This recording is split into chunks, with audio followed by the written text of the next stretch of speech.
Opening day is finally right around the corner.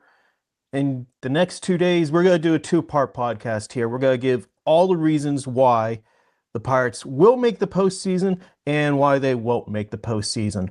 Good morning and welcome to Offbeat here on North Shore 9, presented by FanDuel. My name is Alex Stumpf.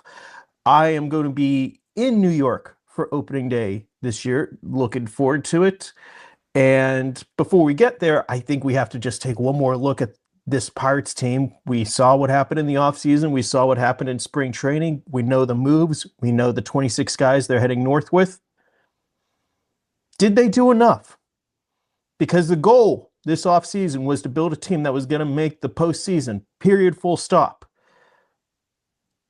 I don't think you have to squint too hard to see how this could work out. I don't think you need to be that pessimistic to see how this won't work out. So a lot of the projections I see have the Pirates around 80, low 80 wins, and maybe that's a wild card, but let's just look at it brass tacks.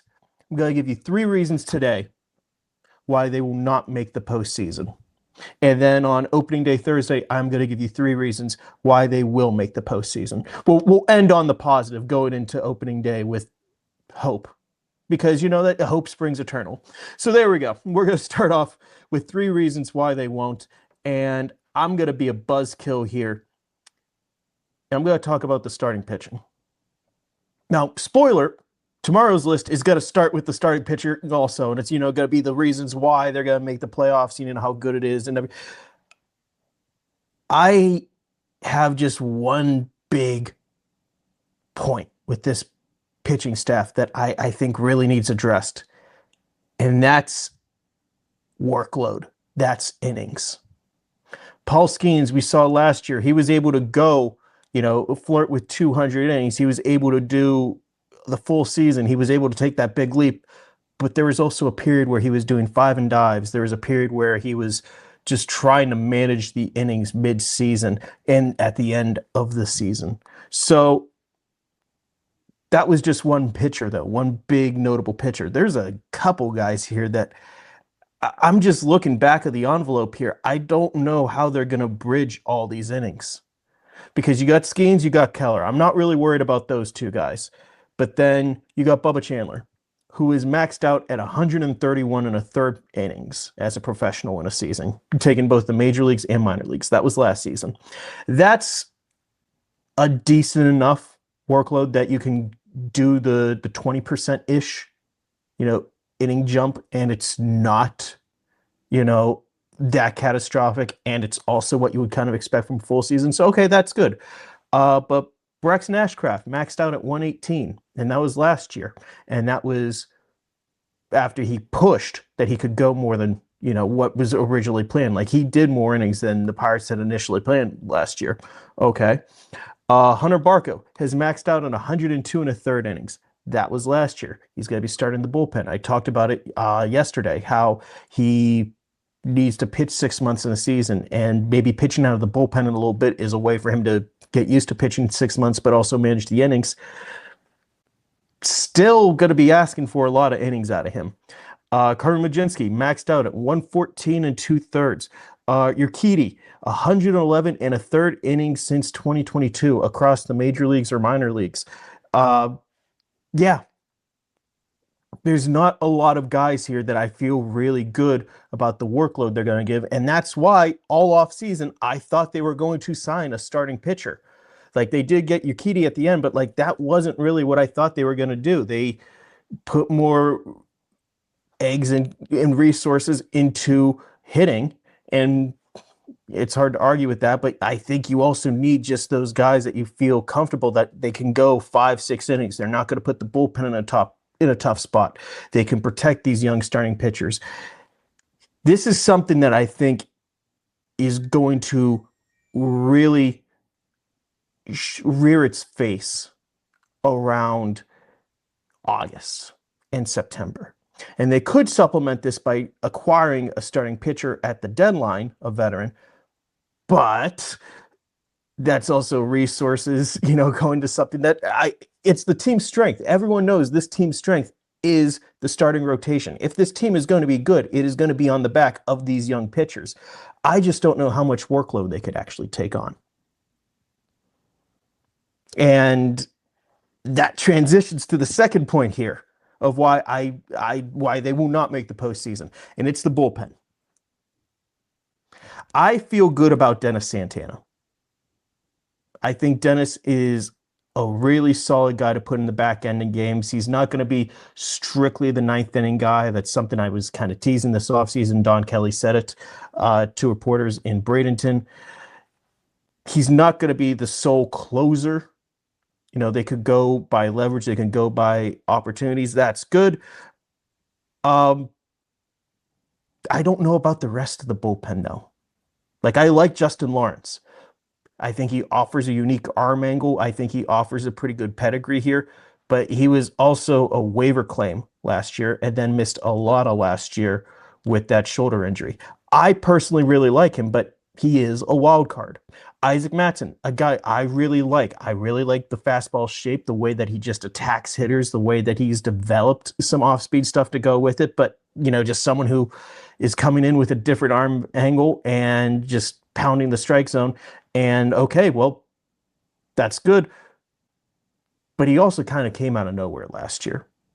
And it raises the question like, well, what do you do there? How much can you count on him? He's a wild card. Mason Montgomery, that fastball velocity is great. It's elite. He also had a really rough season last year. He is a wild card. Gregory Soto, former two-time All-Star, solid guy a couple years ago, but has struggled a bit the last couple years. He is a wild card. And then you put in the two middle relievers, and then like a Johan Ramirez, and you kind of just look at this rotation or this bullpen, I'm sorry, and you're like, I could see this going south. I could see, it being good that, if like a Brandon Benoit comes up or anything, but again, rookie, hasn't pitched in the majors, wild card. There are just not a lot of certainty in this bullpen right now. And I don't say that out of malice. I just say it as fact. Dennis Santana is really the only guy who has 2 solid years of track work. Like he's in 2024 and 2025. He's the only guy who's coming in here with 2 solid years as a head of steam. I think he is a fine guy to have in the 9th inning, or if you want to chase, leverage spot with him, if the biggest out of the game is going to be in the 7th or the 8th, I'm fine with that. I applaud Don Kelly for being willing to use his best pitchers in the biggest spots. That's something that I think a lot of managers wish they could do, but the history of the closer spot, you always try to have that guy in the back end there. I don't think they need to do that there, and I think they kind of need to take that approach, because I don't know if I want to lose a game with Mason Montgomery in the 7th inning. I don't know if I want to lose a game with Justin Lawrence in the 8th. I'm fine with using Dennis Santana in those big spots, but there needs to be more leverage arms that emerge here or firmly establish themselves in the case of like Mattson and Lawrence. And there needs to be a couple guys in that middle relief or that, up-down role who take that next step forward. Now, I say this, they're not all going to bust.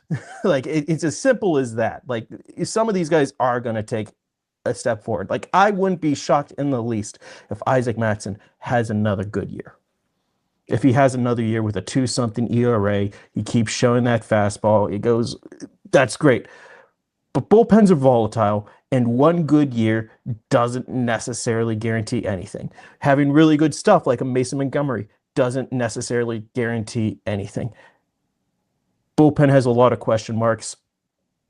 It could be a strength of this team, but we're going to see. I think there's a lot that could go off the rails here. I'm going to throw it to Cody here for a minute, then I'm going to come back with my third reason. This episode is brought to you by IQ Bar, our exclusive snack hydration sponsor.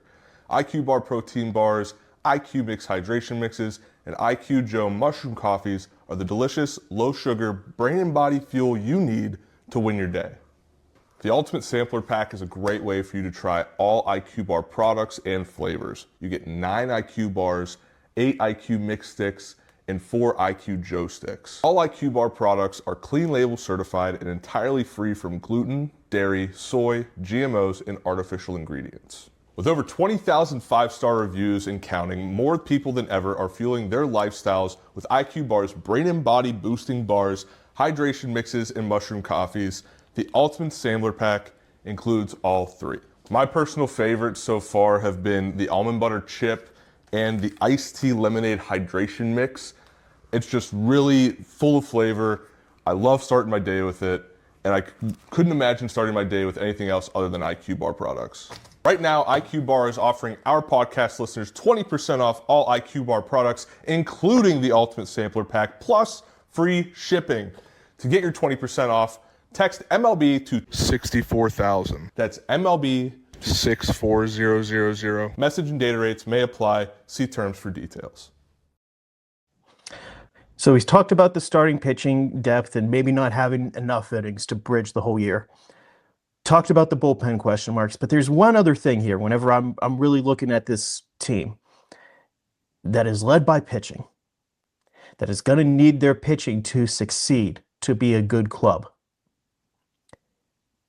This isn't a good defense. I think this defense has the potential to be the worst defense that I have personally covered for the Pirates. And yeah, trading Ke'Bryan Hayes is going to be a big part of that. I get you lost a Gold Glover there. Jared Triolo won a Gold Glove as a utility player. He's got to play shortstop for a little bit. I imagine he's got to go back to third base whenever Connor Griffin is called up. That could be a good left side of the infield defensively. Connor Griffin, a minor league Gold Glover. Jared Jones, utility Gold Glover, best at third base. Okay, that's good. What about the rest of the diamond? Brandon Lau had -10 outs above average last year. And yeah, injuries were part of that. He talked about that in his introduction to the team. That's fine. He feels he can do better. He feels he's in a better spot physically, but last year was really bad. I thought Ryan O'Hearn was going to be the first baseman whenever they signed him, and he offers so much at that position. And then they sign Ozuna, and that means that O'Hearn has to go to right field.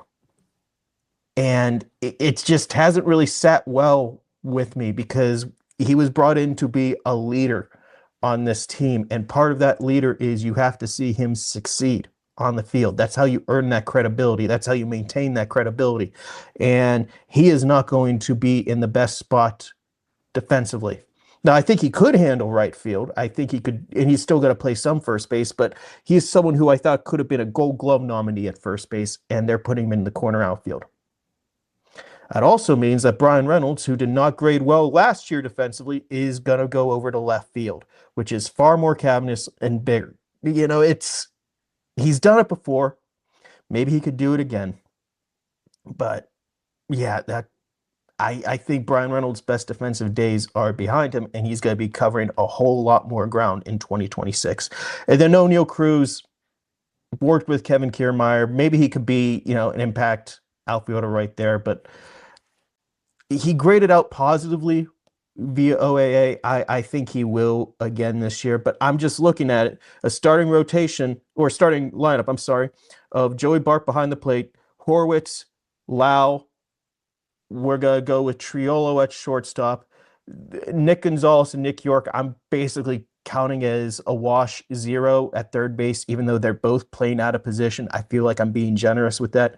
Brian Reynolds, O'Neal Cruz, Ryan O'Hearn. That's -13 outs above average, where last year they were +9.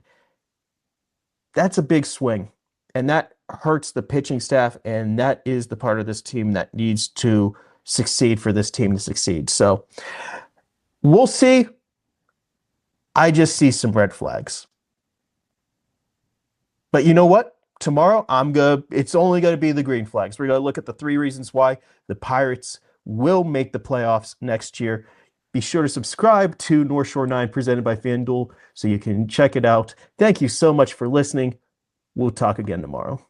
All right, that wraps up this episode of North Shore 9. Thanks so much for tuning in. Whether you're listening on the podcast or catching us on YouTube, if you enjoyed the show, please give this video a thumbs up and don't forget to hit that subscribe button if you haven't already. It really helps us grow.